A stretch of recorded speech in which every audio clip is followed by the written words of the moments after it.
জিপিএসটা আমাকে কোথায় নিয়ে যাচ্ছে?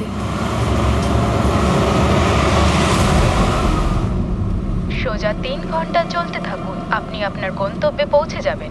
আরে এই আধ ঘন্টা আগেই তো জিপিএস বললো 3 ঘন্টা, এখন আবার বলছে 3 ঘন্টা।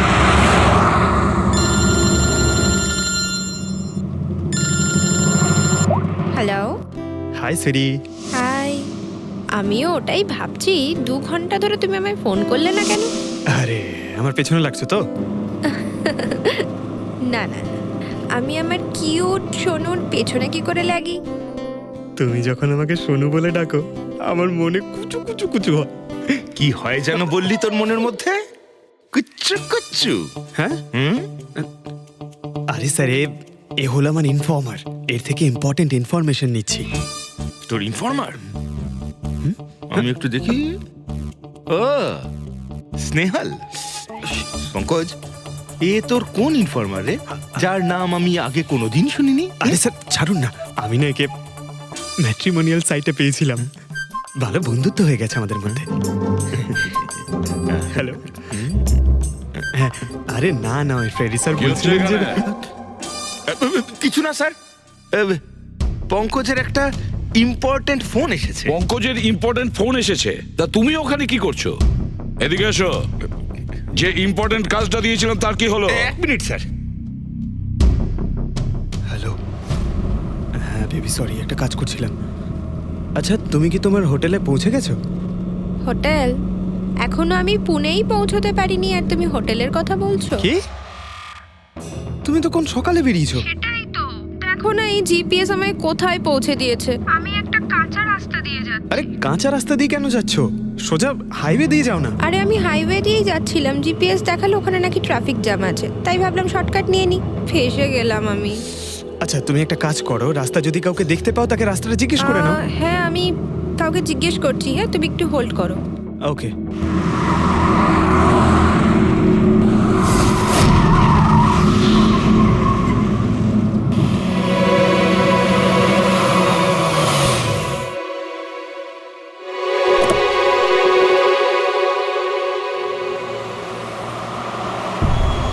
এক্সকিউজ মি, এক্সকিউজ মি, আপনি একটু বলতে পারবেন এই রাস্তাটা হাইওয়েতে কানেক্ট হবে কিনা? হ্যাঁ হবে।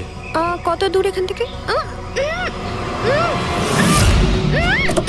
হ্যালো স্নেহাল। Hello sir. কি হয়েছে পঙ্কজ? স্নেহাল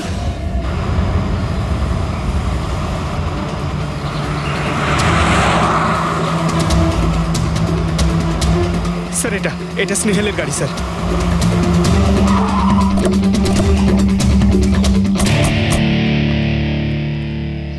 আপনারা? সিআইডি।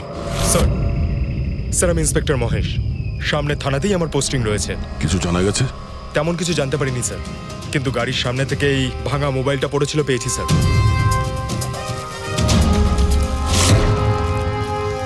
স্যার এটা স্নেহালের স্যার। এটা তো পুরোপুরি ভেঙে গেছে, মনে হচ্ছে কোনো গাড়ি চাপা দিয়ে এটাকে ভেঙে দেওয়া হয়েছে।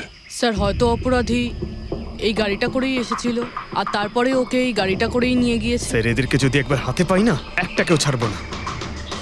আচ্ছা পঙ্কজ, স্নেহালের কারোর সঙ্গে কোনো শত্রুতা ছিল?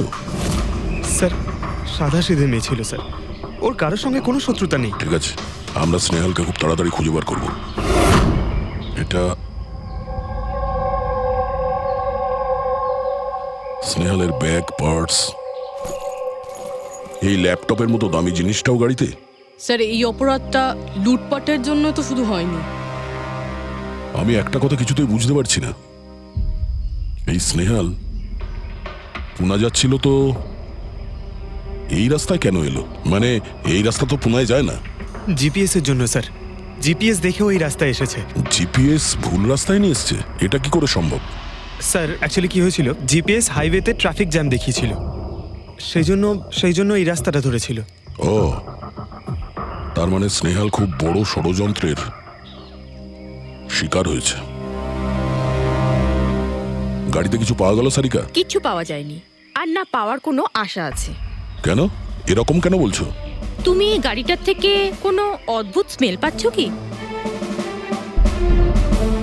এই কেমিক্যালের মতো কোনো একটা জিনিসের গন্ধ। এক্স্যাক্টলি, এটা কেমিক্যালের গন্ধ। অপরাধী যাওয়ার আগে এই গাড়িটা ভালো করে পরিষ্কার করে গেছে জিম্বোকোলক্সি নামের কেমিক্যাল দিয়ে। এখন এই গাড়িটার থেকে না তো কোনো আঙুলের ছাপ পাওয়া যাবে আর না ডিএনএ। এই কাজটা তো কোনো প্রফেশনালের। স্যার খুনি যদি প্রফেশনাল হয় তাহলে ওকে খুঁজতে অনেক সময় লেগে যাবে স্যার। পঙ্কজ, তোমাকে কিছুক্ষণের জন্য ভুলতে হবে যে স্নেহাল তোমার বন্ধু, একজন সিআইডি অফিসারের মতো ভাবো। Right sir. স্নেহালের মম ড্যাড, আন্টি। বাবা পঙ্কজ, কিছু জানতে পারলে? আন্টি আপনি চিন্তা করবেন না স্যার, আমাদের পুরো টিম রয়েছে, স্নেহালকে খুঁজে বার করব। সকাল সকালও বাড়ি থেকে বেরোনোর সময় খুব খুশি ছিল, জব ইন্টারভিউয়ের জন্য যাচ্ছিল তো। আমি ওকে বলেও ছিলাম তুই পুনা যাচ্ছিস যখন ট্রেনে চলে যা, কিন্তু ও আমার কথা শুনলো না। এই স্নেহাল পুনা যাচ্ছে, সেটা কে কে জানতো? আমরা বাড়ির লোকেরা আর ওর কিছু বন্ধু বান্ধব। পুনাতে কোন কোম্পানিতে যাচ্ছিল এই ইন্টারভিউ দিতে? Okay take. ওখান থেকে রোহিত বলে একজন ফোন করেছিল। রোহিত? আপনাদের ছাড়াই রোহিত জানতো যে স্নেহাল পুনা আসছে।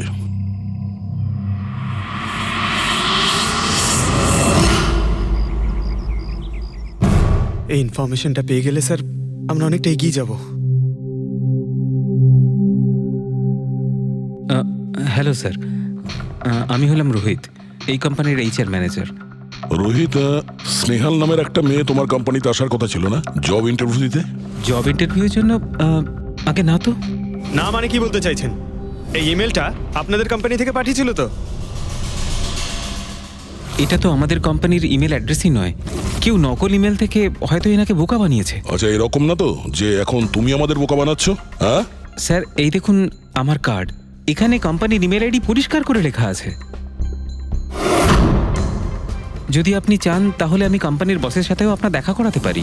আমাদের কোম্পানির সমস্ত পজিশনই ফুল আছে, আর এখানে কোনো কাজের জন্য কোনো ইন্টারভিউই চলছে না। স্যার, তার মানে এই ইমেলটাও ওই অপরাধীরাই পাঠিয়েছে।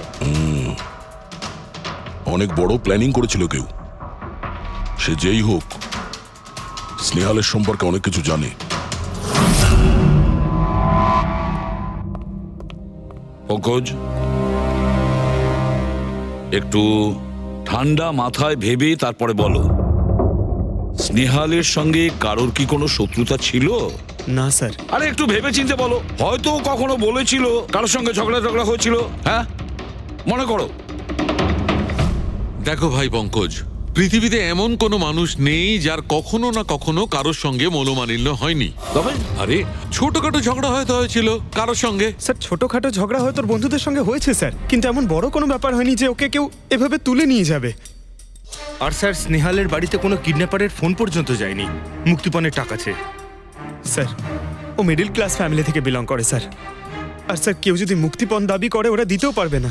পঙ্কজ, তুমি বলছিলে যে জিপিএস ওকে ভুল রাস্তায় পাঠিয়েছিল, তাই তো? আর জিপিএস থেকে ও বুঝতে পেরেছে যে ট্রাফিক জ্যাম আছে এক্সপ্রেসওয়েতে, তাই তো? Yes sir.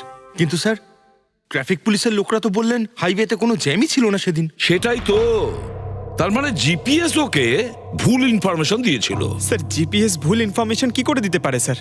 আজকাল তো প্রায় সকলেই জিপিএস ব্যবহার করে।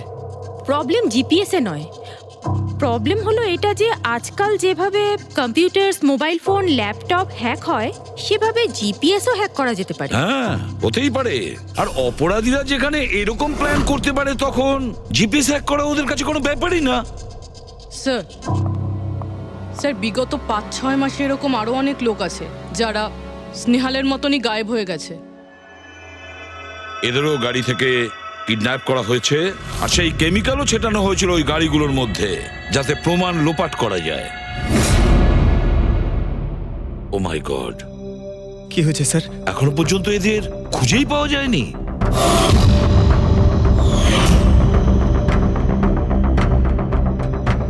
পঙ্কজ, এভাবে ভয় পাবে না, বুঝেছ? স্নেহালকে আমরা খুঁজে বের করবই, ওর কোনো ক্ষতি হতে দেব না, ভয় পেও না। রবি, দেখো তো ক্রাইম ব্রাঞ্চের ইন্সপেক্টর সমীর, উনি এই কেসটা হ্যান্ডেল করছে। স্যার এই নিখোঁজ ব্যক্তিগুলো সব একই রকম ভাবে নিখোঁজ হয়েছে। প্রথমে ওনাদের চাকরি কিংবা ফ্রি গিফটের লোভ দেখিয়ে ডাকা হয়েছে, তারপরে জিপিএস হ্যাক করে গাড়িতে তুলে নিয়ে যাওয়া হয়েছে, তারপর কেমিক্যাল ঢালা হয়েছে যাতে প্রমাণ সব নিশ্চিহ্ন হয়ে যায়। সমীর, সেসব আমরা জেনেই গেছি। যদি নতুন তথ্য কিছু পাওয়া গিয়ে থাকে বা নতুন কিছু যেটা দিয়ে আমরা অপরাধীর কাছে পৌঁছতে পারি। স্যার গত মাসে এরকম নতুন কিছু একটা পেয়েছিলাম। স্যার দাঁড়ান, এখানেই দাঁড়ান স্যার।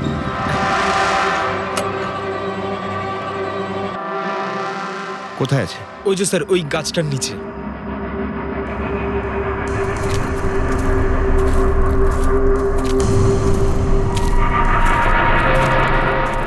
কি হলো, চলো। না স্যার, আপনি যান। আরে ঘাবড়াচ্ছ কেন? আমি আছি তো তোমার সঙ্গে, এসো। না স্যার, আমার ভয় লাগে ভীষণ। আচ্ছা, জায়গাটা কোথায়? ওই যে স্যার, ওইখানে গাছটার নিচে। দাও, আমাকে দাও।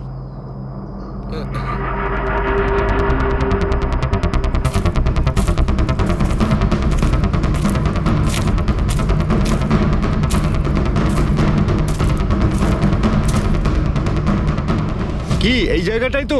হ্যাঁ স্যার।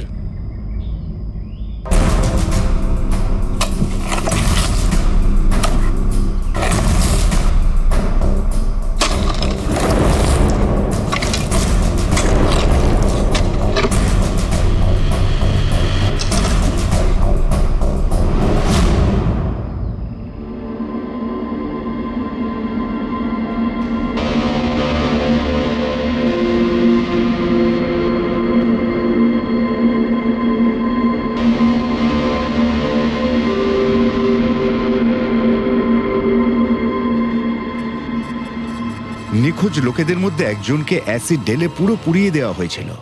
আপনি এটা কি করে জানলেন যে যে মারা গেছে সে এদের মধ্যে কেউ একজন? অন্য কেউ তো হতে পারে। ডেন্টাল রিপোর্ট থেকে জানা গেছে ওই লাশটা ভিকটিম নাম্বার 4 রিচা কুমারের। বাকি যারা নিখোঁজ হয়েছিল তাদের কি খবর? না স্যার, কারোর কোনো খোঁজ পাওয়া যায়নি।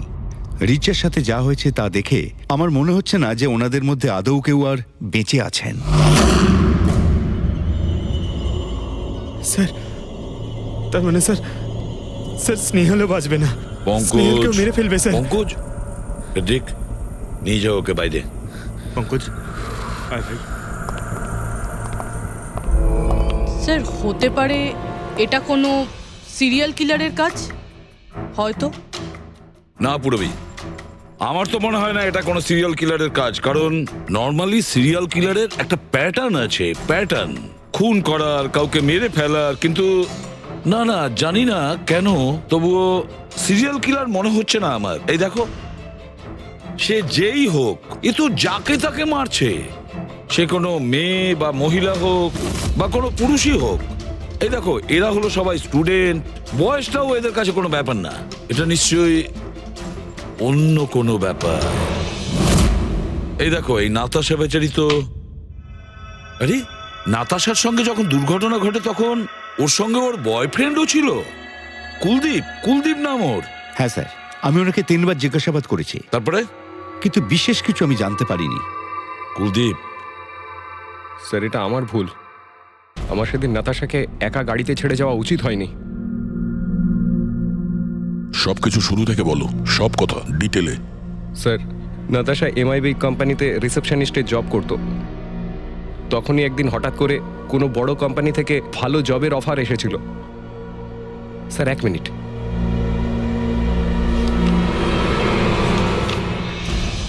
স্যার, আগের চাকরিতে নাতাশার স্যালারি কত ছিল? স্যার 20,000 টাকা।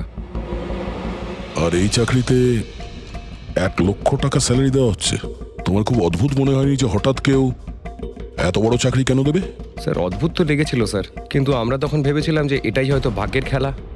আর আমি আমার গাড়ি নিয়ে নাতাশাকে ইন্টারভিউতে পৌঁছে দিতে চলে গেলাম। এ কোন পথে চলেছি আমরা দুজনে একসাথে গাড়িতে। আরে থামো থামো কুলদীপ, আমি তোমাকে কতবার বলেছি বলো তো, তুমি গান গেও না। আসলে তুমি বড্ড বেসুরে গাও। ওরে বাবা, আমি গান গাইছি না, আমি এটা জিজ্ঞেস করছি যে আমরা এটা কোথায় এলাম। এই রাস্তা তো আগে কোনোদিন দেখিনি আমি। তুমি শুধু জিপিএস ফলো করো, নিজের বুদ্ধি খাটাতে যেও না। আরে বাবা, মনে হচ্ছে আমরা ভুল রাস্তায় ঢুকে পড়েছি। এক কাজ করি, আমি বরং ইউটার্ন নিই, আর যে রাস্তা চিনি সেই রাস্তা দিয়েই যাই। ওকে। আরে ও মাই গড, আবার কি হলো?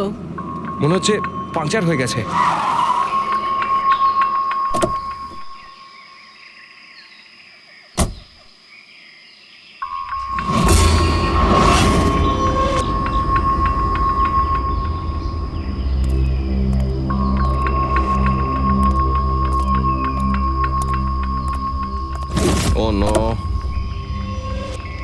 দেখো, দুটো টায়ারই পাংচার হয়ে গেছে, একটা হলে তো পাল্টানো যেত।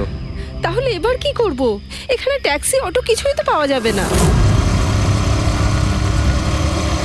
দাদা দাদা দাদা, এক মিনিট। এখানে আশেপাশে কত মেকানিক পাওয়া যাবে? হ্যাঁ আছে তো, 2 কিলোমিটার সামনেই আছে। কি হয়েছে, পাঞ্চার হয়ে গেছে নাকি? হ্যাঁ দাদা, আমাকে একটু ছেড়ে দেবেন? ছেড়ে দিতে পারি, কিন্তু 50 টাকা আরে লাগবে। 100 টাকা নিয়ে নেবেন, চলুন। আরে কুলদীপ, তুমি আমাকে এখানে একা রেখে যাচ্ছ? আমি যাবো আর আসবো, ঠিক আছে? আমার তোমার সাথে আসাই উচিত হয়নি। লাভ ইউ সোনা। 10 মিনিট তুমি ভেতরে বসো, বাইরে বেরোবে না, আমি যাবো আর আসবো। চলো চলো। ও আমাকে বলেও ছিল যে আমি ওকে যেন একলা ছেড়ে না যাই। যদি আমি ওর কথাটা শুনতাম গো। তারপর তুমি মেকানিককে নিয়ে ওখানে পৌঁছলে, আর ওখানে নাতাশা ছিল না? না স্যার। স্যার, ওই বাইকের লোকটা এদের সঙ্গে মিলে আছে। হতে পারে। তুমি ওই বাইকওয়ালাকে দেখেছো? কিছু মনে আছে? না স্যার, ও তো হেলমেট পরেছিল। আচ্ছা, ওই বাইকের নাম্বার মনে আছে? না স্যার, সেই সময় আমার নাতাশাকে ইন্টারভিউ পৌঁছে দেবার তাড়া ছিল, তাই খেয়াল করিনি। আচ্ছা, এই নাতাশা কোনো ডায়েরি কিছু লিখতো? আমি বলতে চাইছি যে সারাদিন কি করেছে, কিংবা মিটিং শিডিউলস। ডায়েরি তো নেই, কিন্তু হ্যাঁ ল্যাপটপ আছে, যাতে ও নিজের জরুরি বিষয়গুলো লিখে রাখতো। দেখান। একটু খোলো এটাকে। পাসওয়ার্ড 20/04/1987। এটা নাতাশা? আগে হ্যাঁ স্যার। এই দুর্ঘটনা ঘটেছিল 6 মার্চ। দেখো তো দুর্ঘটনার আগেও কোথায় গেছিল। ওর শিডিউলটা চেক করো।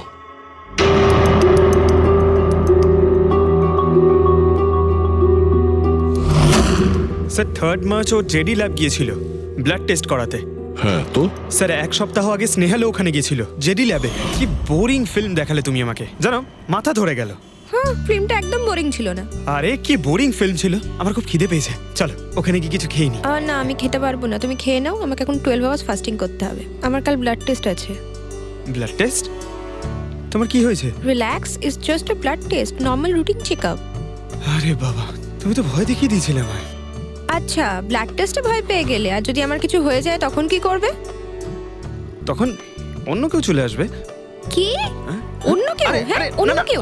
তুমি বলার সাহস হলো কি করে? আমাকে মেরো না তুমি, এখানে আমার একটা সম্মান আছে। I love you, I love you, I love you. আরে তোমার কিছু হতেই দেব না। স্যার, হ্যাঁ। যা সন্দেহ করেছিলাম তাই হলো। সব ভিকটিমই গায়েব হয়ে যাওয়ার ঠিক আগে ব্লাড টেস্ট করিয়েছিল ওই জেডি ল্যাব থেকে। জেডি ল্যাব থেকে? ঠিক আছে, একটা সূত্র তো পাওয়া গেল। আর স্যার, যাদের বাছা হয়েছিল তাদের কাছে একটা বিশেষ ইমেল এসেছিল টেস্টের কয়েকদিন আগে। কিরকম ইমেল? স্যার, ওই ইমেলে এটা লেখা ছিল যে ওরা পুরো টেস্টটাই 500 টাকায় করতে পারবে। স্যার, এরকম ইমেল তো স্নেহালের কাছেও এসেছিল। হ্যাঁ, 500 টাকায় তো আজকাল একটা টেস্ট করানো সম্ভব নয়। বস একটু দেখি কি কি আছে। হ্যাঁ, দেখো একবার।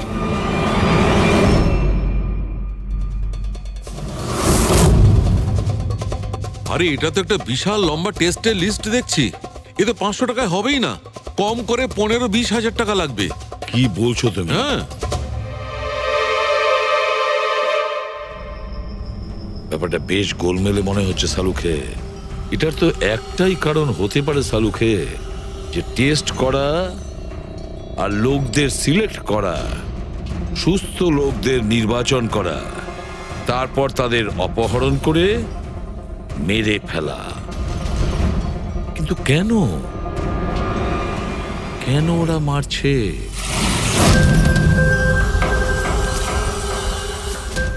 স্যার, আপনাদের নিশ্চয়ই কোনো ভুল হচ্ছে।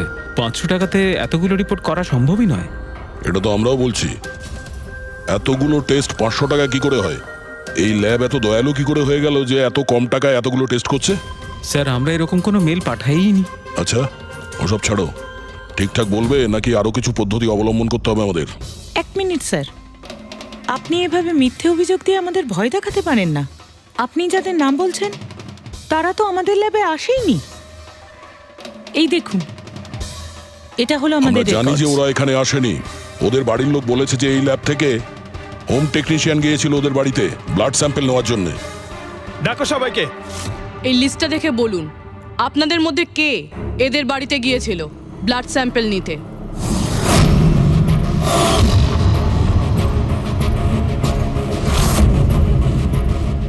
আমি যাইনি স্যার। আমি যাইনি স্যার। আমিও যাইনি স্যার। কেউ যায়নি? তাহলে ব্লাড স্যাম্পল নিজে থেকেই ওদের ঘর থেকে উড়ে এখানে চলে এলো? হ্যাঁ,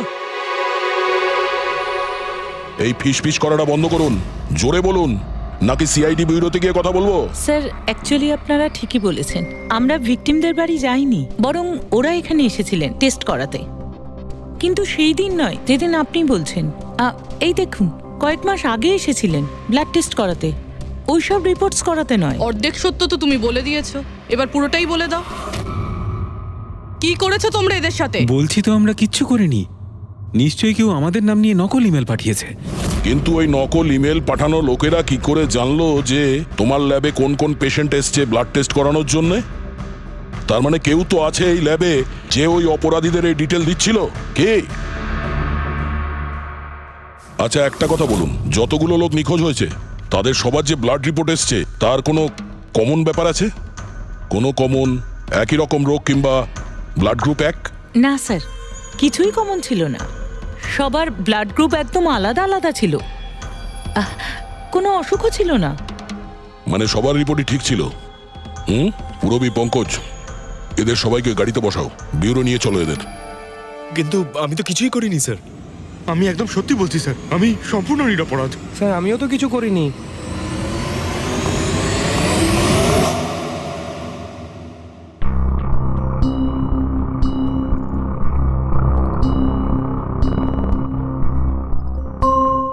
না স্যার, এদের মধ্যে কেউই তো সেদিন আমাদের বাড়িতে ব্লাড নিতে আসেনি। আপনি ঠিক দেখেছিলেন? হ্যাঁ, আপনি পুরো নিশ্চিত যে এদের মধ্যে কেউ ছিল না? না স্যার, কেননা ওই লোকটা টুপি পরেছিল। স্যার স্যার জেডি ল্যাবের বাকি এমপ্লয়ীদের ডিটেলস বের করেছি, যাদের উপর আমাদের সন্দেহ আছে। আচ্ছা, তারা কারা? একজন নয় স্যার, এরকম 4 জন লোক আছে যাদের উপর ভালো মতো সন্দেহ করা যেতে পারে। আচ্ছা, স্যার সবার আগে সন্তোষ, এর স্ত্রী 8 মাস ধরে হসপিটালে রয়েছে, আর চিকিৎসা করার জন্য এর কাছে কোনো টাকাও ছিল না। জানি না হঠাৎ করে এর কি লটারি লেগে গেল যে যে সব টাকা পয়সা মিটিয়ে নিজের স্ত্রীর চিকিৎসা করিয়ে নিল। আচ্ছা। আর স্যার দ্বিতীয় ব্যক্তি হলো যতীন। 8 মাস আগে জেডি ল্যাবে ও এই চাকরিটা পেয়েছিল, আর এই সমস্ত ঘটনা শুরু হয় 7 মাস আগে। মানে এই চাকরিতে জয়েন করার পর থেকেই এই সমস্ত ঘটনাগুলো শুরু হয়। বাকি দুজন? স্যার সিদ্ধেশ আর মালিনী, এদের স্যালারি ওই 18 আর 20,000, কিন্তু তারপরেও এরা বিগত 6 মাসে 2 বার ফরেন ট্রিপ করে ফেলেছে। আচ্ছা, সন্তোষ, যতীন, সিদ্ধেশ আর মালিনী। মনে হয় আবার জেডি ল্যাব যেতে হবে। হ্যাঁ, আমি গেছিলাম ইউরোপে ছুটি কাটাতে, কিন্তু ওই টাকাটা কোনো অসৎ পথে আসেনি। আমার কাকা আমার জন্য 25 লাখ টাকা রেখে গেছেন ওনার উইলে। আর মালিনী দেবী, আপনি ইউরোপ ঘুরে এলেন, তা আপনার জন্য কেউ সম্পত্তি কিছু রেখে গেছিল নাকি? না স্যার, আসলে আমি সিদ্ধেশের সাথেই গিয়েছিলাম। সিদ্ধেশের সঙ্গে? অ্যাকচুয়ালি মালিনী আর আমি একে অপরকে ভীষণ ভালোবাসি। ও, লাভ স্টোরি। হ্যাঁ, আমি আমার ওয়াইফের চিকিৎসা করিয়েছিলাম, কিন্তু কোনো খারাপ কাজ করে নয়, ওর গয়না বিক্রি করে। আর তাছাড়া আমার বাড়িটাও বন্ধক দেওয়া রয়েছে। যদি আপনারা পেপারস দেখতে চান তাহলে সেটাও দেখাতে পারি আমি। হ্যাঁ স্যার, সন্তোষ তো সারাদিন ধরে অফিসেই থাকে, এ কখন যাবে কারোর ব্লাড স্যাম্পল নিতে? আর যতীন? যতীন তো খুব কমই অফিসে আসে, তখনই আসে যখন কোনো জরুরি কাজ থাকে। আচ্ছা, তার মানে এই আমাদের লোক হতে পারে। এই যতীনকে কোথায় পাবো?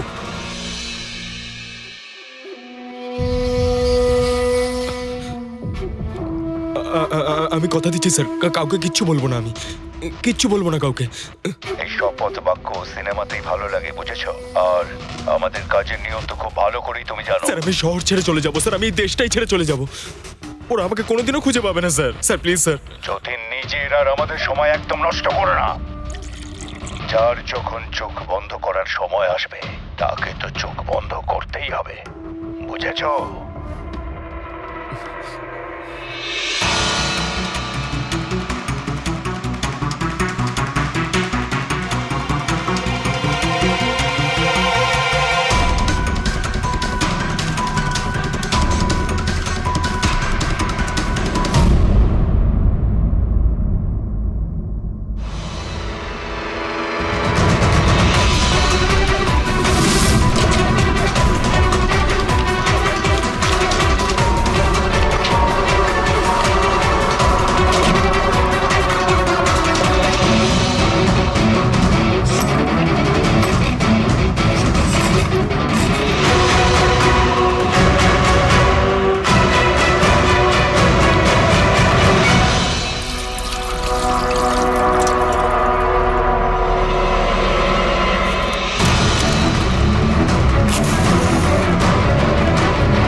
যতীন, স্যার ধোঁয়া বেরোচ্ছে স্যার। স্যার স্যার ভেতরে কিছু পুড়ছে স্যার। যতীন, যতীন, ও নো, যতীন, ও নো, যতীন, কি হয়েছে?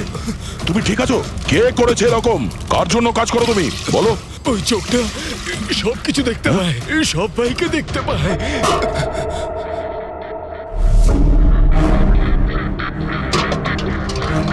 কি?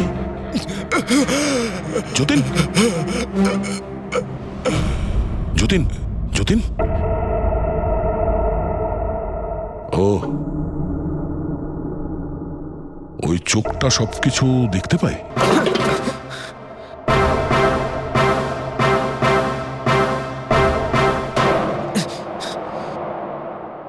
স্যার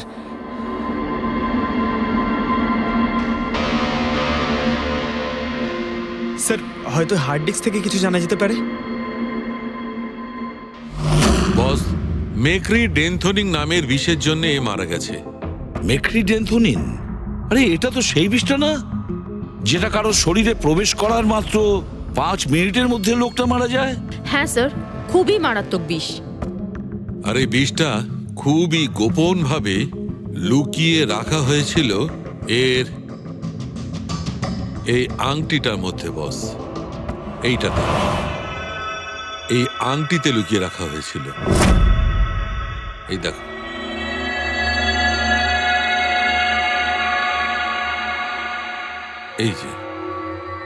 এই যে দেখতে পাচ্ছ, ছোট্ট একটা পিন, এই ছুঁচে বিষটা ছিল, আর এইটা এই আংটির ওপর ছিল। আর বস, এই আংটিটার ওপরটাকে যদি এভাবে ঘোরানো হয় তখন এই পিনটা বাইরে বেরিয়ে আসে এইভাবে। আর যখনই এই সূঁচটা ওর আঙুলে ফুটে যায়, সঙ্গে সঙ্গেই বিষটা ওর সারা শরীরে ছড়িয়ে যায়। কিন্তু স্যার, যতীন নিজেকে শেষ করতে যাবে কেন? ঠিক, যতীনের ধরা পড়ার ভয় ছিল। একটা কথা তো স্পষ্ট যে যতীন নিজের বসকে, মানে যার হয়ে ও কাজ করত, তাকে খুব ভয় পেত। এত ভয় পেত যে যখন ও জানতে পারে আমরা ওকে ধরতে যাচ্ছি, তখন ও সুইসাইড করলো, যাতে ওর সাহায্যে আমরা ওর বসের কাছে পৌঁছতে না পারি। বুঝলে, এই কেসটা শুধু কিডন্যাপিং আর সিরিয়াল কিলিং এর নয়, এটা অনেক বড় চক্রান্ত, খুব বিপজ্জনক বড় একটা চক্রান্ত। এর পেছনে একটা কোনো বড় গ্যাং ইনভলভ, খুব বড় গ্যাং। সেই গ্যাং যার সিম্বল হলো চোখ। স্যার, হ্যাঁ স্যার ল্যাপটপে কিছুই পেলাম না। সব ফাইল নিজে নিজেই ডিলিট হয়ে গিয়েছে অটো ডিলিটেশনের জন্য। আর হার্ড ডিস্ক? স্যার হার্ড ডিস্কও ড্যামেজ হয়ে গেছিল, কিন্তু একটা লিস্ট আমরা রিকভার করেছি। হ্যাঁ স্যার।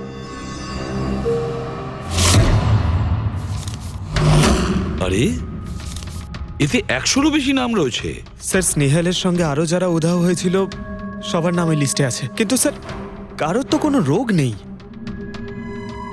নিশ্চয়ই এই লিস্ট যতীন ওই জেডি ল্যাব থেকে চুরি করে ওর বসকে দিয়ে দিয়েছে। কিন্তু কে হতে পারে এই লিস্টের মধ্যে যার মৃত্যুর নাম্বার এসে গেছে? কে হতে পারে? একটা কাজ করো, এই লিস্টে যতজন আছে, যতজনের নাম আছে, প্রত্যেককে ফোন করো, সতর্ক করো তাদের, ওদেরকে জানাও যে ওদের প্রাণের ঝুঁকি আছে।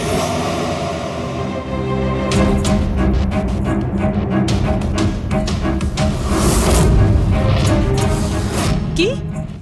আরে না, আমি আর কি মারছি না। আমি সত্যি সিআইডি থেকে বলছি। আপনার প্রাণ সংশয় আছে, সেই জন্যই বলছি। যতক্ষণ আমরা না বলবো, আপনি প্লিজ বাড়ি থেকে বাইরে বেরোবেন না। কি চাকরির ইন্টারভিউ? যেও না আলিশা। কিন্তু আমি তো এক্ষুনি বেরোবো। না, বাড়ি থেকে তুমি বেরিও না। Alisha, Alisha, hello hello hello Alisha. কি হয়েছে হ্যালো? ফেডরিক, কি হয়েছে? স্যার, আলিশা নামের একটি মেয়ের চাকরির জন্য একটা ইন্টারভিউ কল এসেছিল। এখন ওর ফোনটা বন্ধ পাচ্ছি স্যার।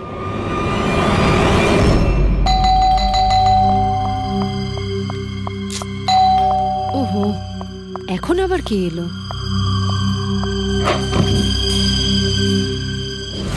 আলিশা, হ্যাঁ, আপনারা? সিআইডি। ও মাই গড, মানে আমি যে মডেলিং এর অফারটা পেয়েছি সেটা ভুয়ো? ওই লোকগুলো আমাকে কিডন্যাপ করতে চায়? হ্যাঁ, কিন্তু এখন আর ঘাবড়ানোর কোনো প্রয়োজন নেই। আলিশা এখন ইন্টারভিউর জন্য যাবেও, আর ওর কিছু হবেও না। না স্যার, আমি ইন্টারভিউ দিতে যাব না স্যার, আমার খুব ভয় করছে। তুমি যাবে না, অন্য কেউ যাবে, আলিশা সেজে।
Excuse me, Yes. অ্যাকচুয়ালি আমি রাস্তা হারিয়ে ফেলেছি।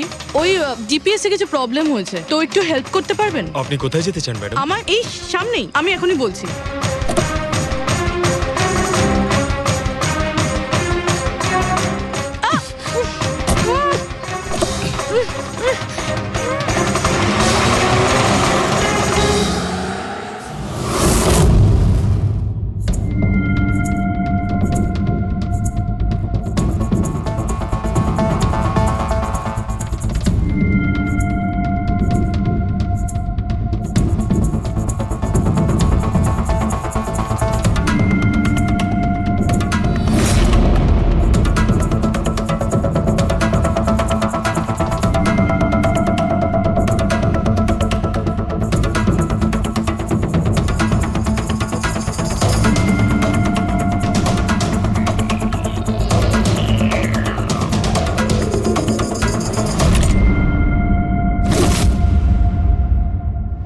এসব কি করেছিস তুই? আলিশার বদলে অন্য একজনকে তুলে নিয়ে এসেছিস। আরে ভাই, এতে আমি কি করব? গাড়িটাও আলিশার ছিল আর মোবাইলটাও আলিশারই ছিল। তাহলে আলিশার ব্লাড গ্রুপটা কোথায়? তোকে তো এবার বসই দেখবে।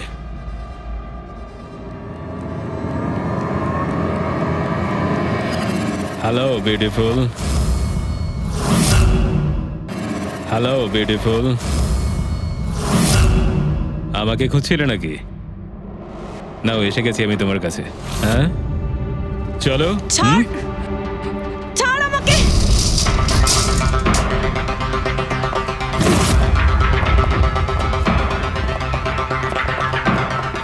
পালানোর চেষ্টা, বিউটি উইথ ব্রেনস।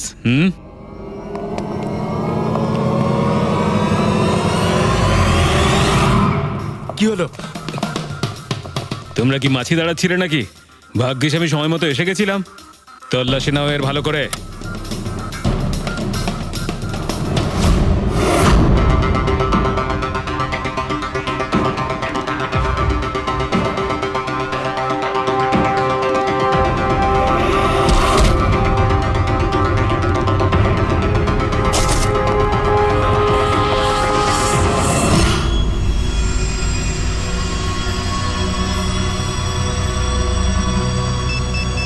বস, জুতোতে কি আছে?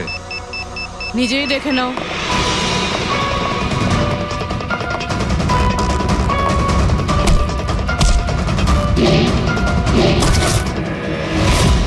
পা থেকে খোলো। খোল। কত টাইম লাগাস রে তোরা? হ্যাঁ,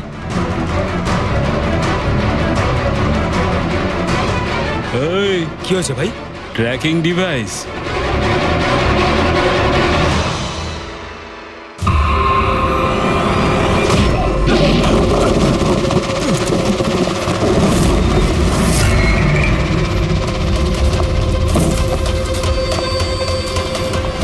তোরা ঠিক করে চেক করিসনি নাকি? আর তুই হিরোইন, কে রে তুই? তোদের কাল। আচ্ছা, সিআইডি। ও পালাও।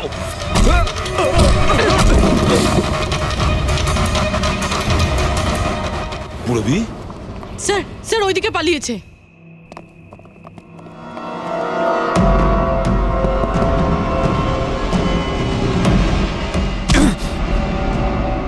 স্নেহাল, এসো তাড়াতাড়ি বেরো। কেউ আছে? বেরিয়ে এসো, তাড়াতাড়ি এসো। আসুন, বাইরে আসুন, আসুন তাড়াতাড়ি। এইদিকে, সামলে সামলে।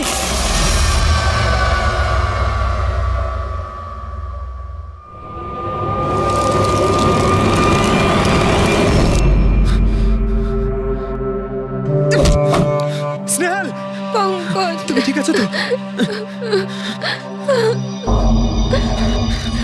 ভেবেছিলাম আমি আর এখান থেকে কোনোদিন বেরোতে পারবো না। তুমি যেখানেই থাকতে আমি তোমায় ঠিক খুঁজে বার করতাম। তুমি আমাকে এত ভালোবাসো? আরে তোমাকে খুঁজতে গিয়ে আমার 10 কিলো ওজন কমে গেছে, পাগল।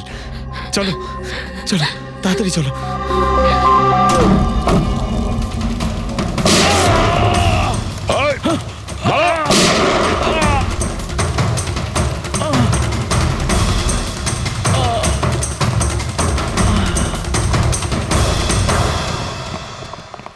এত সহজে তোকে মরতে দেবো না।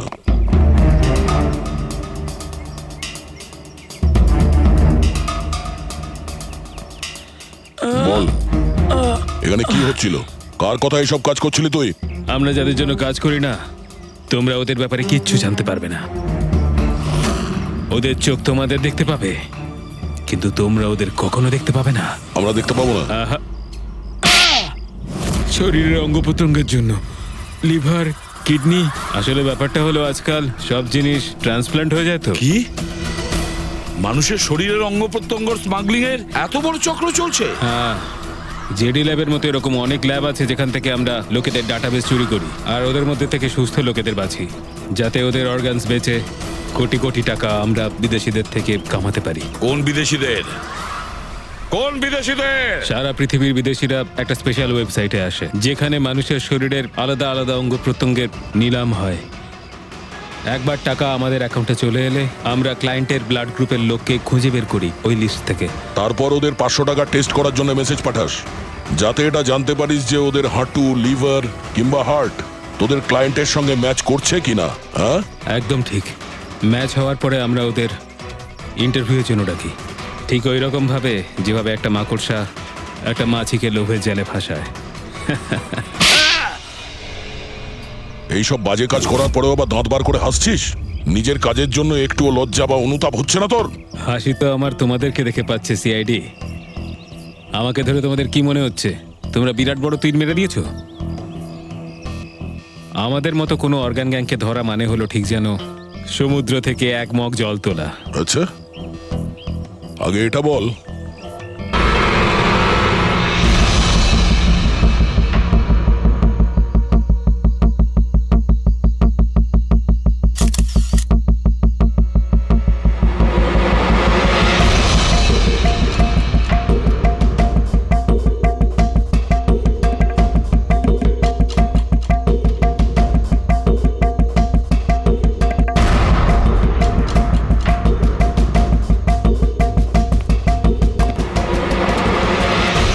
আপনারা কিছু পেয়েছেন? না স্যার, এমনিতেই তো জানা যায় যে কিভাবে আগুন লেগেছে, কিন্তু এখানে তো বোঝাই যাচ্ছে না যে আগুন লাগার কারণটা কি। আচ্ছা, দেখো অ্যাম্বুলেন্স কত দূর এলো। ঠিক আছে স্যার।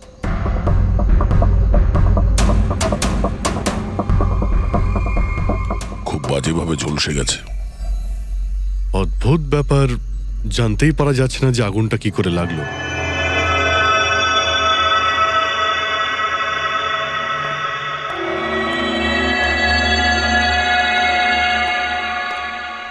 কিভাবে হলো এইসব? সবকিছু তো একদম ঠিক ছিল, জানি না আগুন কি করে লাগলো। এতজন মানুষের অভিশাপ তো লাগবেই, তাই না? এই, কি বললে তুমি? আমি জানতে পেরেছিলাম স্যার যে দিলীপ স্যার কোনো কোর্টের কেসে ফেঁসে গেছিলেন। খুব বড়সড় কেস ছিল স্যার, কিন্তু কিছুদিন আগে ছাড়াও পেয়ে গেছিলেন। অনেকে এই নিয়ে রেগেও ছিলেন। আচ্ছা, এই ঘটনার সুযোগ নিয়ে কেউ ওকে মেরে দেয়নি তো? না, কোর্টে উনি নির্দোষ প্রমাণিত হয়েছিলেন, উনি কিচ্ছু করেননি। কি কেস ছিল? 9 বছর আগে জামাইবাবু থিয়েটারে আগুন লেগে গিয়েছিল, যার জন্য বেশ কয়েকজন মারাও গিয়েছিল, আর সমস্ত দোষ জামাইবাবুর ঘাড়ে চাপলো। এমনি এমনি কি করে আগুন লাগতে পারে? এটা নিশ্চয়ই কারোর প্ল্যানিং। কাউকে সন্দেহ হচ্ছে আপনাদের? এটা কে করতে পারে? যে কেউ করতে পারে, অনিতাও করতে পারে। কোন অনিতা? টনির ওয়াইফ, ও এখানে এসেও ছিল।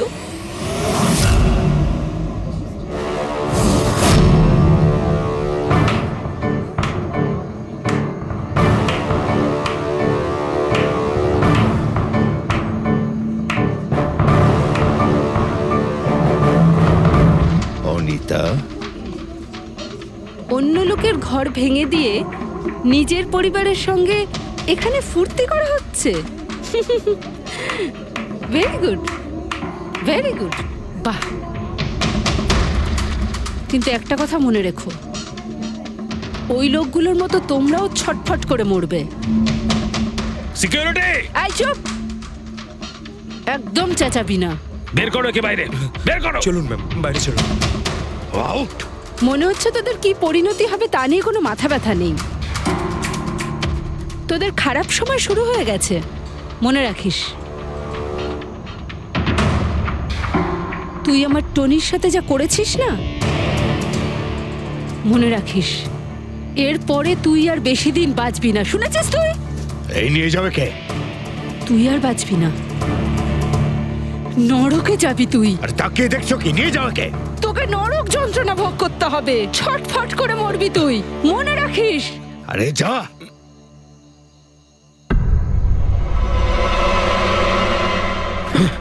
Let's enjoy Rohan. আরে ভুলে যাও।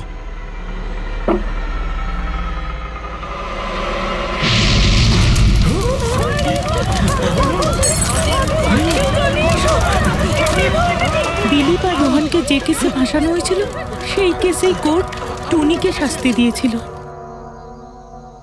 আচ্ছা, কে কে জানতো যে আপনারা এখানে এই রেস্টুরেন্টে আসবেন? জানি না স্যার।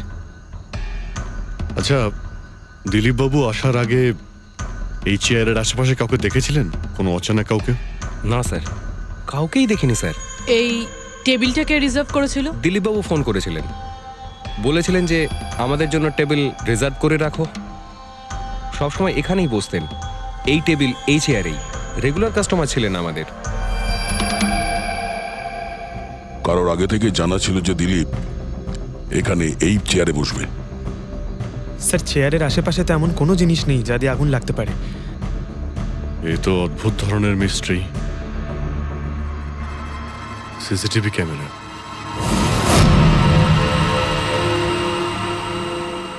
এর ফুটেজ থেকে জানতে পারা যাবে কি হয়েছিল এখানে। ও মাই গড, এসব কিভাবে হলো? কে করতে পারে এসব? ওই করেছে যে দিলীপকে খুন করেছে প্রমাণ লোপাটের জন্য। আর যে কেউ কিভাবে এই মনিটর রুমে চলে এলো? তোমার সিকিউরিটি কোথায়? স্যার, এই রুমে সিকিউরিটির কোনো প্রয়োজনই হয় না। এর আগে এরকম কখনোই হয়নি স্যার। স্যার, স্যার আমার মনে হয় না সিসিটিভি ফুটেজ ডিলিট করার মতো সময়ের কাছে ছিল। ও শুধু ভাঙচুর করেছে। যদি আমরা কোনো এক্সপার্টকে ডাকি স্যার, তাহলে সে হয়তো হার্ড ডিস্ক থেকে রিকভার করতে পারবে।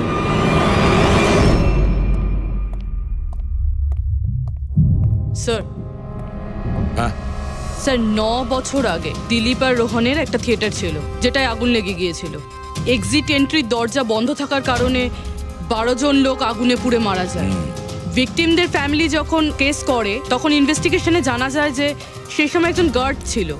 হ্যাঁ, টনি। হ্যাঁ স্যার। স্যার, কোর্টে এটা প্রমাণ হয়ে গিয়েছিল যে টনি অনেক মদ খেয়েছিল, আর মদের নেশা সে এতটাই চুর ছিল যে ইমার্জেন্সি এক্সিটের দরজাও খুলতে পারেনি।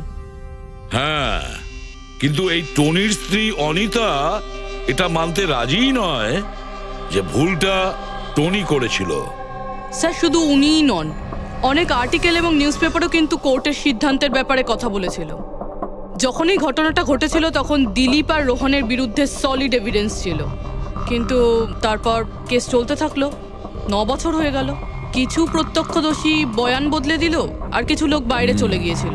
স্যার, দিলীপ আর রোহন নিশ্চয়ই টাকা আর ক্ষমতার অপব্যবহার করেছে, আর এই কথাটা নিশ্চয়ই টনি জানতে পেরেছিল। ওই হয়তো পাঠিয়েছে অনিতাকে দিলীপকে মারার জন্য। কিন্তু ফেডরিক, যখন অনিতা ওখানে ছিলই না, তাহলে আগুন লাগালো কি করে? না না, সিকিউরিটির লোকেরা তো ওকে বাইরে বের করছিল ওই রেস্টুরেন্ট থেকে। এমন কি জিনিস ছিল যার জন্য হঠাৎ করে আগুন লাগলো? স্যার, হয়তো ডক্টর সালুংখে আমাদের কোনো হেল্প করতে পারে। না হলে অনিতা।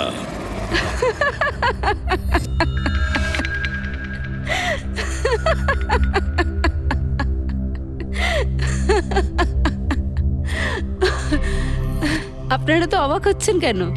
আমার হাসি দেখে নাকি দিলীপের মৃত্যুর জন্য? দিলীপের মারা যাওয়াতে এত আনন্দ কিসের?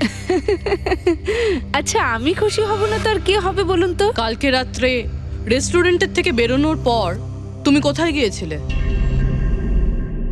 জেলে আমার স্বামীর সঙ্গে দেখা করতে। ওয়ার্ডেনের কাছে সমস্ত রেকর্ড আছে, আপনারা চাইলে চেক করতে পারেন। সেটা তো আমরা করবই। আর এইটাও যে তুমি ওই আগুনটা লাগালে কিভাবে? কোনো কালো জাদু করেছিলে তুমি? দিলীপের গায়ে হঠাৎ করে আগুন লাগলো কি করে? কালো জাদু জানলে অবশ্যই প্রয়োগ করতাম, কিন্তু আমি খুব খুশি হয়েছি। দিলীপও ঠিক সেইভাবেই ছটপট করে মরেছে যেভাবে 9 বছর আগে ওই নিরীহ লোকগুলো মারা গেছিল, যেটা শাস্তি এখন আমার স্বামী টনি ভুগছে। তুমি এইটা কিভাবে বলতে পারো যে টনির কোনো ভুল ছিল না? তুমি তো ওখানে ছিলেই না।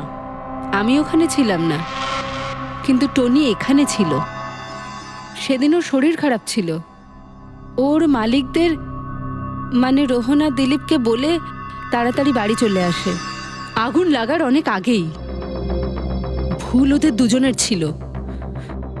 ওরাই পুরনো দরজা ঠিক করায়নি, যার জন্য ওখানে আগুনে পুড়ে অনেক লোক মারা গেছিল। আমার স্বামীর নয়, ওদের দুজনের দোষ ছিল। তাতে তোমার নিশ্চয়ই খুব রাগ হয়েছিল, ওদেরকে মেরে ফেলারও ইচ্ছে হয়েছিল। 12 জন মারা গেছিল ওখানে। আমার থেকে অনেক বেশি রাগ ওদের পরিবারের লোকেদের হয়েছিল। কিন্তু এখন হয়তো ওরা খুব খুশি দিলীপের মৃত্যুর খবর শুনে। খুব খুশি হয়েছে। ওরা আরো বেশি আনন্দ পাবে যেদিন রোহন পুড়ে মরবে।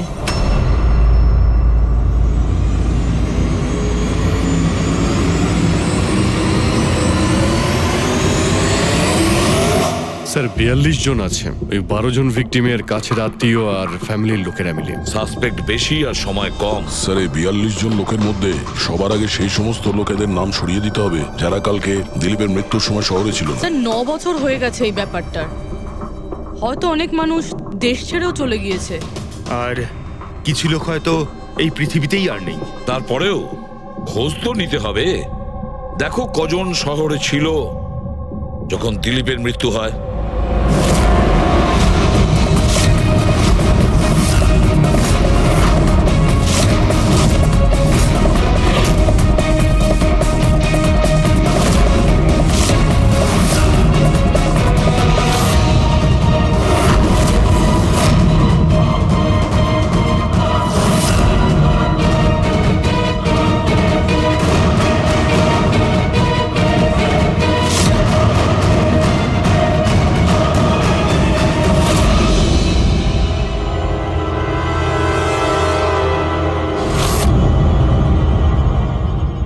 পঙ্কজ, কজন এখানে আছে? 27 জন স্যার, যারা সেই সময় শহরে ছিল, আর ওদের দিলীপকে মারার কারণও ছিল। ঠিক আছে, সবাইকে বিউরোতে ডাকো। দেখা যাক ওরা নির্দোষ হওয়ার কি গল্প শোনায় আমার।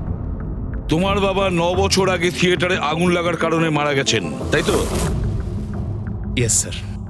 আপনার হাজবেন্ড ফিল্ম একাই দেখতে গিয়েছিলেন? সেই দিন আমি বিজি ছিলাম, তাই উনি একাই চলে যান। কালকে রাত্রে কোথায় ছিলে তুমি? স্যার, আমি আমার বন্ধুদের সঙ্গে ছিলাম। স্যার, আমি পাসপোর্ট অফিসে গেছিলাম। ওই দুজনকে আমি এমনি এমনি ছেড়ে দেব না। তো কি করেছিলে তুমি? ভেবেছিলাম যে দিলীপের সাথে ফেস টু ফেস দেখা করব আর ওকে জিজ্ঞেস করব যে তুমি এরকম কেন করলে। স্যার তারপরে আমি আমার বন্ধুদের সাথে বাড়িতে যাই। আমি আমার ওয়াইফের সাথে মলে ছিলাম। স্যার আমার বন্ধুদের জিজ্ঞাসা করতে পারেন। স্যার যদি ওর সাথে আমার দেখা হতো তাহলে ও রেস্টুরেন্টে বেঁচে ফিরতো না। দিলীপ ওর কর্মের শাস্তি পেয়ে গেছে। আমি রেস্টুরেন্ট থেকে জানতে পারলাম যখন যে দিলীপের সাথে কি হয়েছে, তখন মনে শান্তি পেলাম স্যার। আর বাকি থাকলো রোহন, ও তার কর্মের শাস্তি নিশ্চয়ই পাবে। এবার এই 27টা নামের মধ্যে তাদের নামগুলো রেখে দাও যারা ঘুরিয়ে ফিরিয়ে উত্তর দিচ্ছিল, আর যারা নিজেদের উত্তর অনেক আগে থেকেই তৈরি করে রেখেছিল।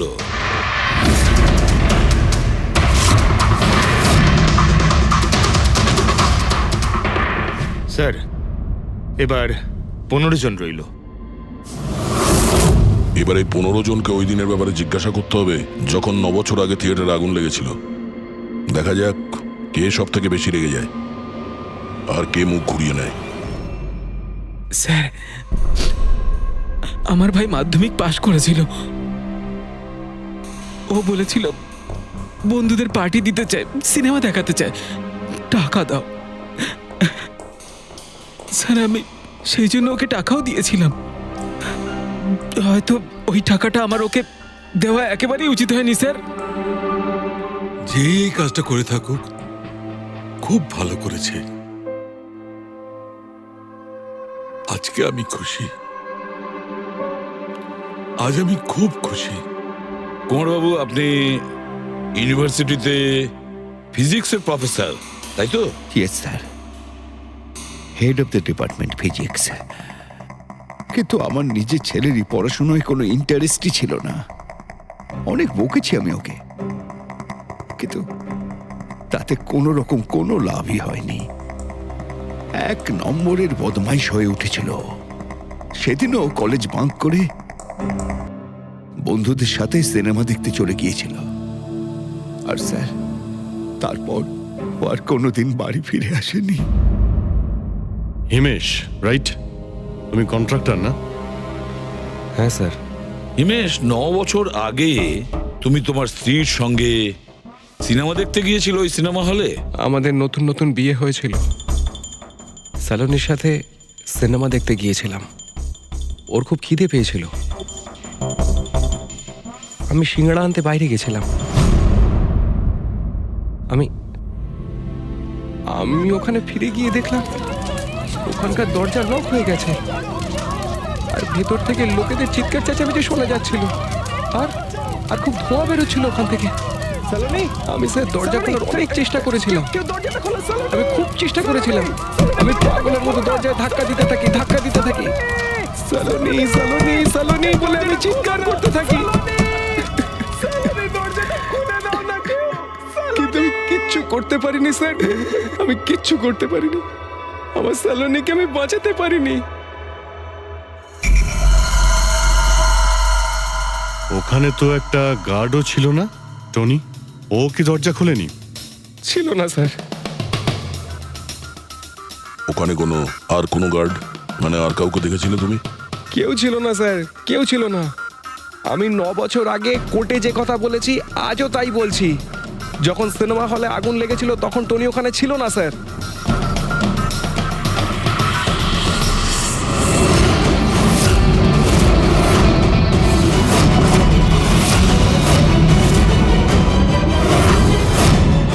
স্যার এই হলো আমাদের 15 জন সাসপেক্ট যারা দিলীপকে খুন করতে পারে। স্যার পুলিশ বলছিল যে ফায়ারম্যানরাও বলতে পারেনি যে আগুনের এক্স্যাক্ট সোর্সটা কোথায় ছিল। ওরা তো দেখা মাত্রই জানতে পেরে যায়, তাই না? জানতে পেরে যায় যে ওখানে এমন কি জিনিস ছিল যাতে আগুন ছড়িয়ে পড়ে, কিন্তু ওরা জানতে পারেনি।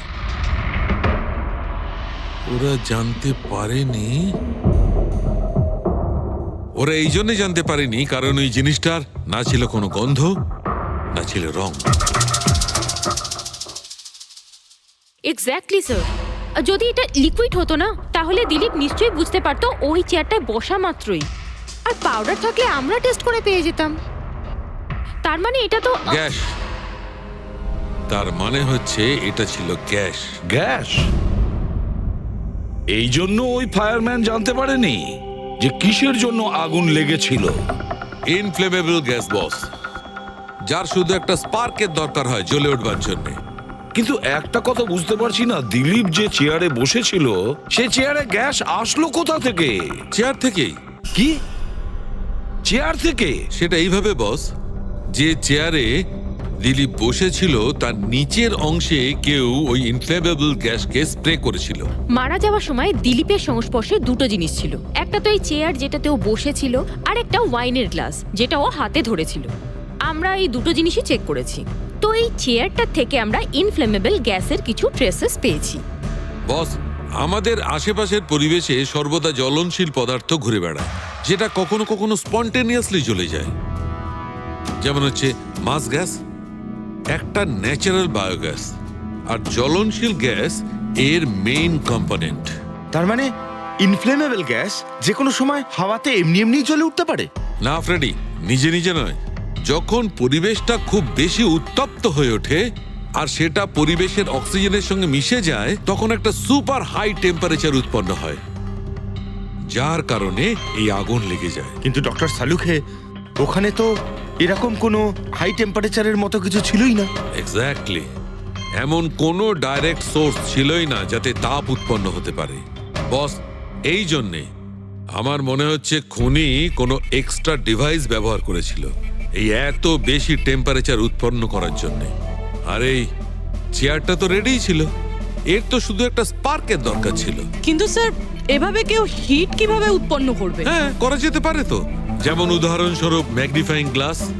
ম্যাগনিফাইং গ্লাস দিয়ে সূর্যের রশ্মিকে বিশেষভাবে ফোকাস করে আমরা ছেলেবেলায় কাগজ পড়াতাম।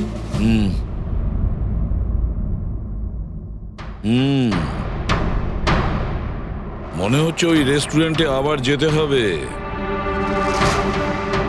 খোঁজ নিতে হবে কিসের থেকে আগুনটা লেগেছিল।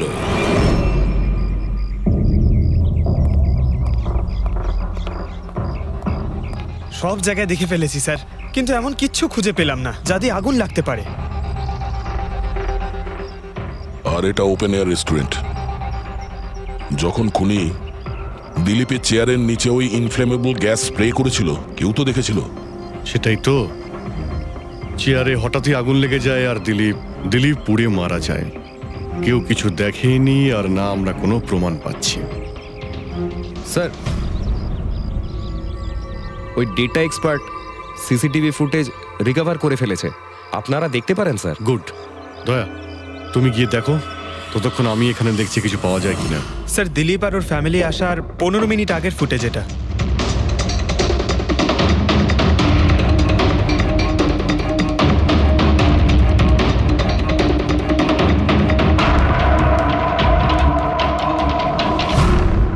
এ চেয়ার চেঞ্জ করছে। এর কোনো দ্বিতীয় অ্যাঙ্গেল আছে কি এই সময়েরই? চেক করো। 1 মিনিট স্যার।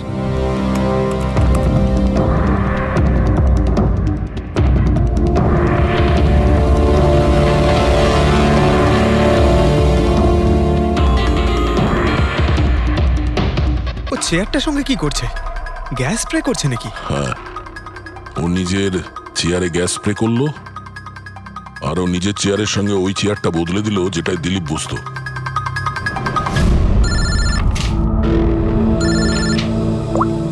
হ্যাঁ দয়া। আচ্ছা, গ্রেট, গুড ওয়ার্ক দয়া, গুড ওয়ার্ক।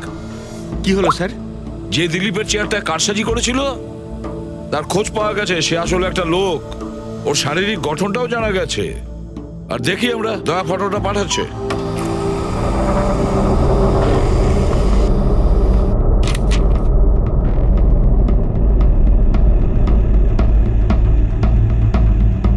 খুনি এই বাকি লোকগুলোর মধ্যেই কেউ একজন,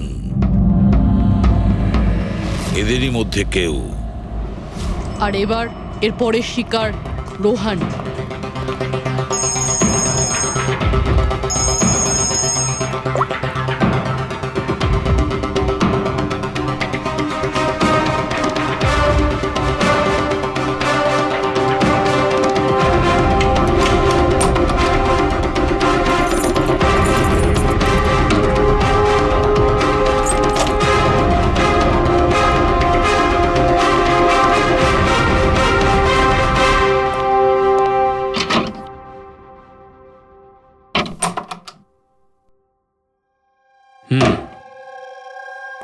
আমার মনে হয় কারোর আমার আর দিলীপের মুক্তিতে অসুবিধা হচ্ছে।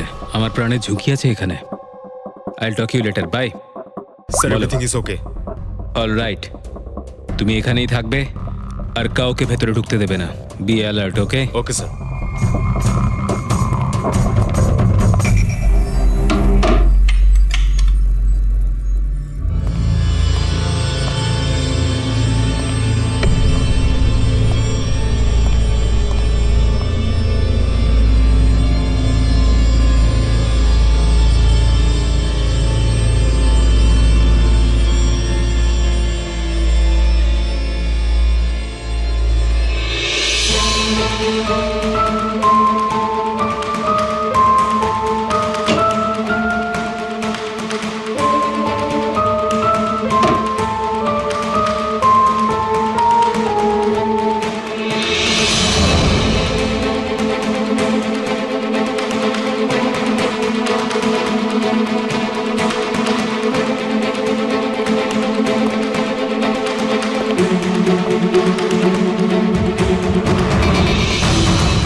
বাঁচাও, বাঁচাও,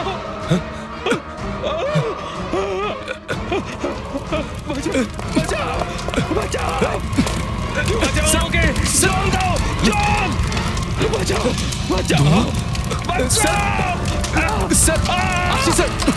স্যার, স্যার, এক মিনিট স্যার। স্যার, বাঁচাও, স্যার, কোথায় আপনি? জল, জল দাও, স্যার, বাঁচাও, বাঁচাও।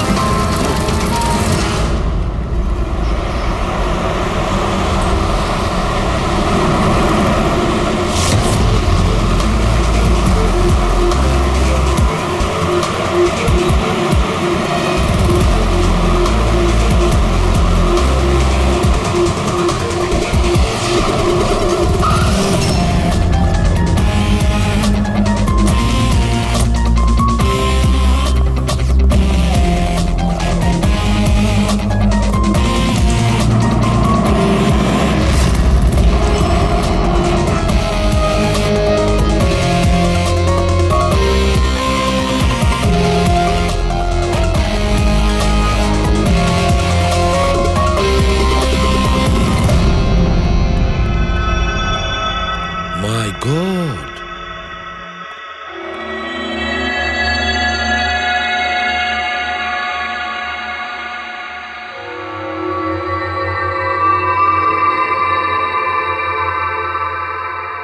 কি হয়েছিল এখানে আর কিভাবে?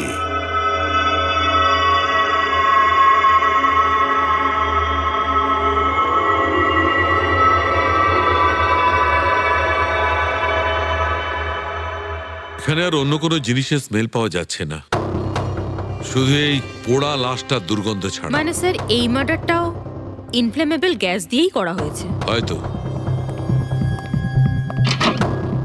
এসব হলো কিভাবে? হ্যাঁ স্যার, আসলে আমি রোহন স্যারের বডিগার্ড। আচ্ছা, তাহলে আপনারা কোথায় ছিলেন যখন এসব হলো? স্যার, রোহন স্যার আমাকে বাইরে পাহারা দিতে বলেছিলেন। তার কিছুক্ষণ পরেই আমি ওনার চিৎকার শুনতে পেয়ে ওনার রুমের দিকে দৌড়ে আসি আর দেখি দরজার চারদিক থেকে ধোঁয়া বেরোচ্ছিল।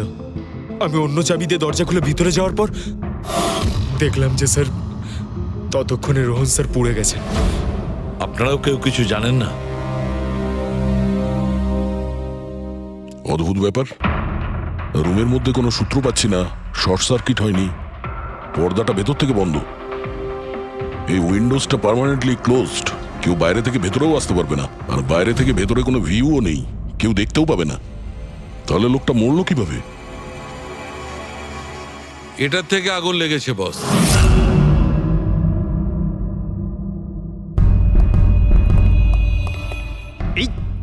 এই জিনিসটা দিয়ে? এটা কি স্যার? এটা হচ্ছে ফিলামেন্ট। ফিলামেন্ট? ইলেকট্রিক বাল্বের ভেতরের ফিলামেন্ট। যখন এই ফিলামেন্টের ভেতর দিয়ে ইলেকট্রিক পাস করানো হয় তখন এটা গরম হয়ে লাল হয়ে যায়। বস, খুনিও এই টেকনিকটাই ব্যবহার করেছে ওই জ্বলনশীল গ্যাসটাকে জ্বালানোর জন্য।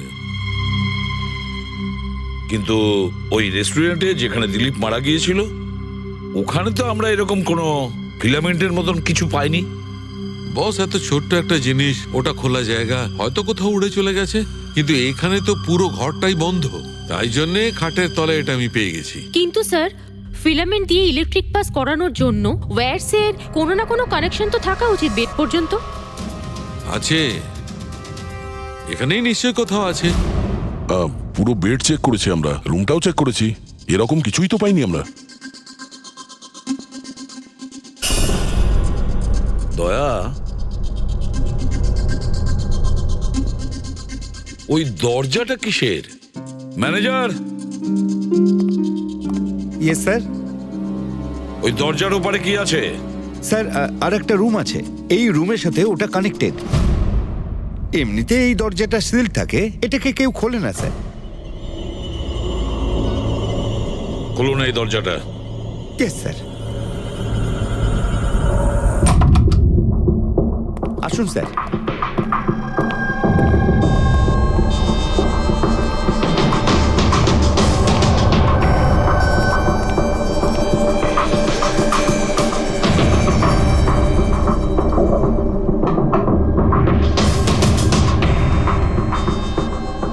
আচ্ছা ম্যানেজার বাবু, কার রুম এটা? কে থাকে এই রুমটাতে? কোনো একজন গেস্ট স্যার, ডিটেলস চেক করতে হবে। দেখুন।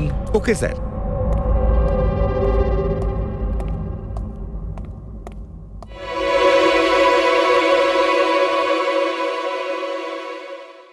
স্যার, ওখানে ওই রুমের মধ্যে যা হয়েছে স্যার, সব এই রুম থেকেই করা হয়েছে স্যার। কিন্তু যদি কারেন্ট এই রুম থেকে পাস করা হয়ে থাকে তাহলে এখান থেকে বেড পর্যন্ত কোনো না কোনো ওয়্যার তো থাকা উচিত। আর যদি থেকে থাকে তাহলে রোহন নিশ্চয়ই সেটা দেখতে পেয়েছে। হ্যাঁ, হয়তো ওর বডিগার্ডও দেখে থাকবে। ডাকো তো ওর বডিগার্ডকে। আপনি এদিকে আসুন।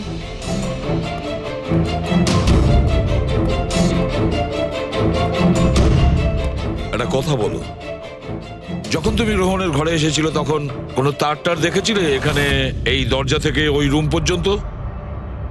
কোনো কিছু?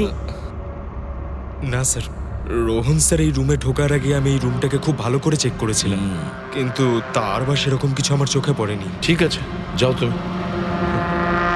যাই হোক না কেন দয়া, খুনি এই দরজাটা ব্যবহার করেছে।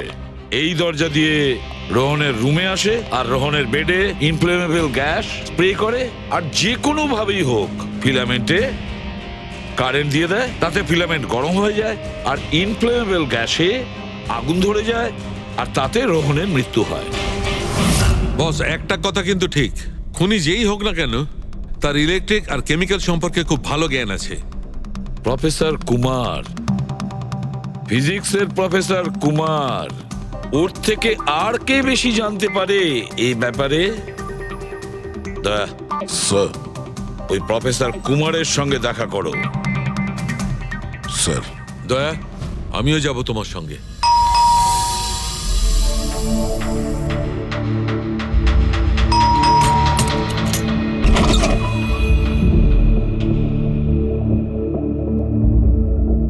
প্রফেসর কুমার আছেন বাড়িতে? হ্যাঁ আছেন, কিন্তু আপনারা? সিআইডি। সিআইডি? সব ঠিক আছে তো স্যার? হ্যাঁ, ওনাকে কিছু জিজ্ঞাসা করার আছে। কোথায় উনি?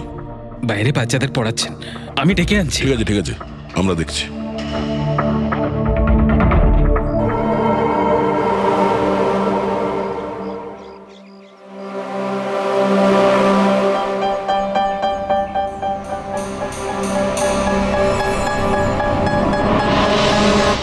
মিস্টার কুমার, আপনার কাছে আমাদের কিছু জিজ্ঞাসাবাদ আছে। বলুন, কি জানতে চান? আপনি এটাকে চেনেন? এটা তো ফিলামেন্ট। গুড, ঠিক চিনেছেন আপনি। আপনি জানেন আমরা এই ফিলামেন্টটা কোথা থেকে পেয়েছি? সেটা তো আপনারাই বলতে পারবেন কোথা থেকে পেয়েছেন। রোহনের বিছানার নিচে। কাল রাত্রে রোহন ওই বিছানাতেই পুড়ে মারা গেছে। হোয়াট? রোহনও মারা গেছে? কাল রাত্রে আপনি কোথায় ছিলেন? রাত 9টা থেকে ভোর 3টে পর্যন্ত। আপনারা আমাকে সন্দেহ করছেন? এটা আমাদের প্রশ্নের উত্তর হলো না মিস্টার কুমার। কাল আমি সারা দিন আর সারা রাত্রি বাড়িতেই ছিলাম। কোনো প্রমাণ? আগে আমার কাজের লোক রামু আর বিকাশ, প্লিজ কাম হিয়ার।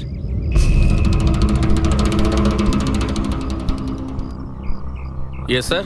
এনাদের বলো যে কাল কোথায় ছিলাম। স্যার আমাদের সবার এক্সট্রা ক্লাস নিচ্ছিলেন এই বাড়িতেই। কটা থেকে কটা পর্যন্ত? স্যার সন্ধ্যা 6টা থেকে ভোর 5:30 পর্যন্ত। সামনেই আমাদের এক্সাম, তাই আমরাই স্যারকে রিকোয়েস্ট করেছিলাম এক্সট্রা ক্লাস করানোর জন্য। ঠিক আছে স্যার, তুমি যাও বাবা। স্যার আমার আরো 5 জন স্টুডেন্টস আছে যারা কাল সকাল 9টা থেকে 5:30 পর্যন্ত আমার কাছে ছিল। বলেন তো ওদেরও ডাকি? ঠিক আছে, এবার আমি যেতে পারি স্টুডেন্টদের পড়াতে? Please please. Thank you.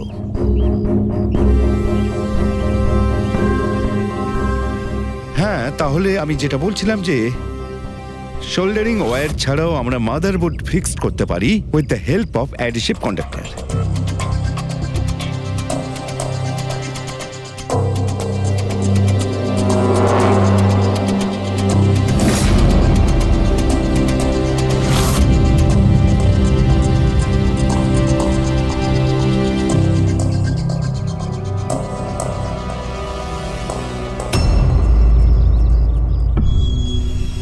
My God, my God! আরে ভাই, কি ব্যাপারটা? কি আরে ভাই, এই ভুলটা আমি কি করে করলাম?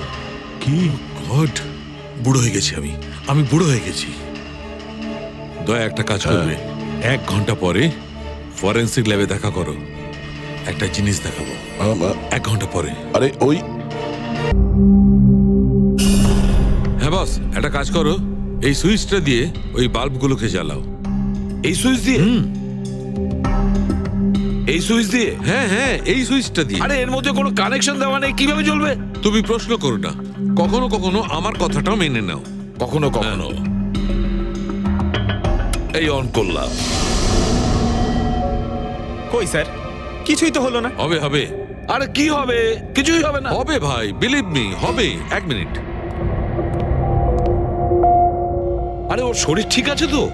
হ্যাঁ স্যার জানি না কি হয়েছে, প্রফেসর কুমারের সঙ্গে দেখা করে আসার পর থেকেই উনি বাল্ব নিয়ে খেলে যাচ্ছেন।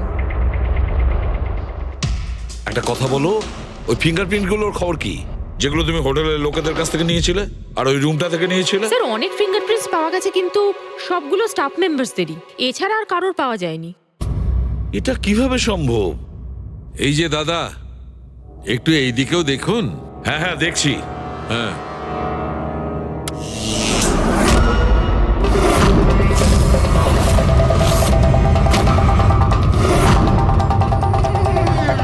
আরে স্যার, স্যার এই বাল্বগুলো জ্বললো কিভাবে? এ কি কাণ্ড করলেন ডক্টর সালুকে? কোনো তার ছাড়াই আপনি সবকটা বাল্ব জ্বালিয়ে দিলেন। কিন্তু ডক্টর সালুকে, এটা আপনি করলেন কিভাবে?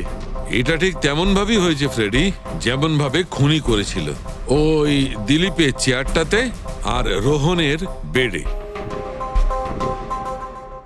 ম্যাজিশিয়ান সালুখে, এবার পরিষ্কার করে বলুন আপনি সব করলেন কিভাবে? কারেন্ট কি হাওয়া থেকে আসলো? হাওয়া থেকে আসেনি বস। তাহলে?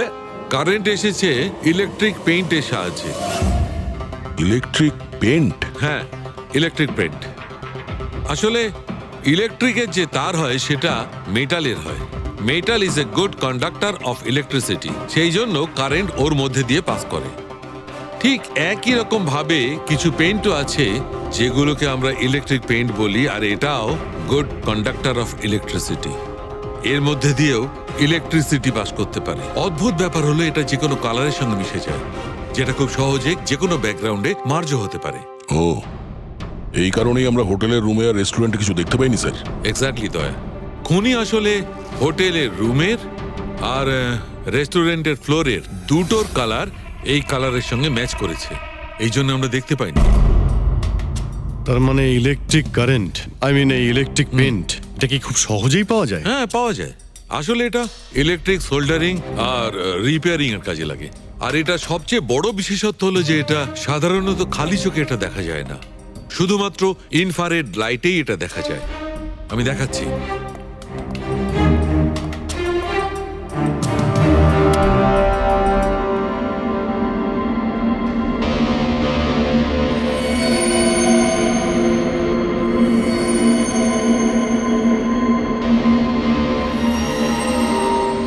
দেখেছো বস?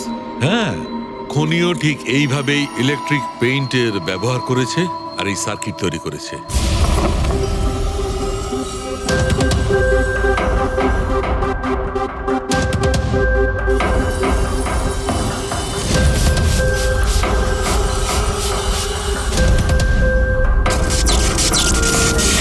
একটা কথা তো নিশ্চিত, এ যেই হোক না কেন তার এ সমস্ত ব্যাপারে খুব ভালো জ্ঞান আছে। কিন্তু স্যার, এদের মধ্যে খুনিকে ওই প্রফেসরের সঙ্গে তো কথা বলে নিয়েছি স্যার, ও তো না। এই বংশী, এই লোকটা তো একজন ক্লার্ক, কিন্তু আমার মনে হয় না যে একজন ক্লার্কের সায়েন্সের ব্যাপারে এত জ্ঞান থাকতে পারে। স্যার, এদের মধ্যে সব থেকে বেশি শিক্ষিত তো ওই প্রফেসর কি মনে হচ্ছে? এটা এমন কেউ হতে পারে যেটা প্রফেসরের মতো ইন্টেলিজেন্ট নয়, অথচ এই ব্যাপারে অনেক কিছুই জানে।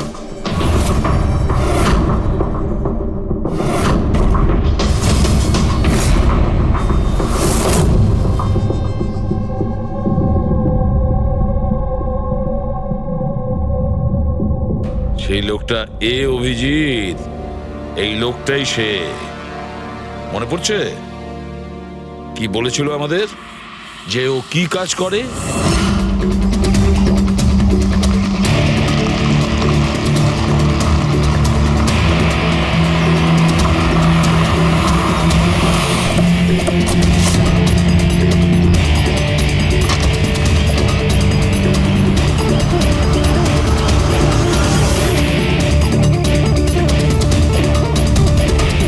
যাওয়া যাক শ্বশুর বাড়ি।